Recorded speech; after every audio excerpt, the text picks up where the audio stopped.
perpustakaan atau taman bacaan. Tidakkah kau merasa istimewa ketika berada di dalamnya?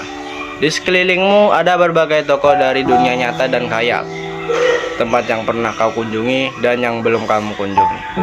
Informasi dari cerita masa lalu, masa kini, dan masa depan. Semua berpadu, semua berada dalam genggamanmu. Saat berada di antara buku, tidakkah kau merasa menjadi raja dan ratu? Ruang dan waktu menyatu tanpa batas. Kau bisa terbang melintasi sekat negara dan melewati berbagai zaman. Kau bisa menyelam ke dalam samudera, melayang di angkasa, bercanda dengan aneka satwa, dan berkelana di tengah padatnya kota juga di rimba raya. Kau tahu, buku adalah jendela dunia, kunci pengetahuan, dan pintu wawasan. Muhammad Hatta, sang proklamator, berkata, "Aku rela di penjara, asalkan bersama buku, karena dengan buku, aku bebas." Melalui buku, manusia terbebas dari ketidaktahuan. Tempat-tempat yang dipenuhi buku adalah harapan berkembangnya pengetahuan dan wawasan. Apa jadinya jika kota tanpa buku? Pantaskah dia disebut kota? Di kota itu, mungkin kabar datang dari sumber lain, dari koran, televisi, atau internet. Mungkin informasi dan cerita datang dari cerita nenek moyang, bagai dongeng-dongeng sebelum tidur.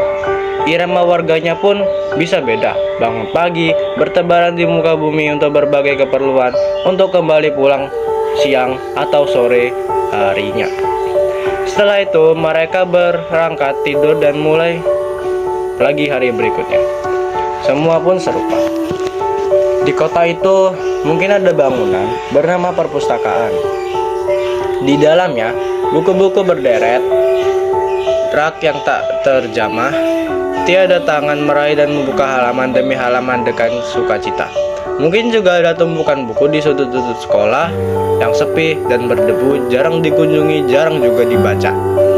Buku-buku di sana terongok tanpa nyawa. Bagaimana dengan kotamu? Mungkin kau tinggal di tengah kota yang megah, atau di gang sempit di desa terpencil, di sisi pesisir, atau di kaki gunung. Adakah perpustakaan, taman bacaan, atau toko buku di dekat rumahmu? Jika ada, apakah tempat itu menjadi wadah berkumpulnya anak-anak dan warga? Menjadi pusat berkembangnya wawasan dan pengetahuan, atau hanya menjadi pajangan? Maukah kau menjadi orang-orang yang menghidupkannya?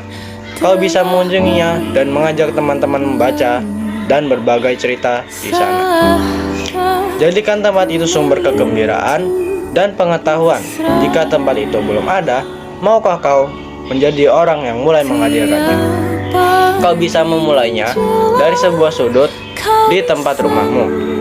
Ajak teman-temanmu memulai langkah baru. Jangan biarkan waktu berlalu tanpa buku.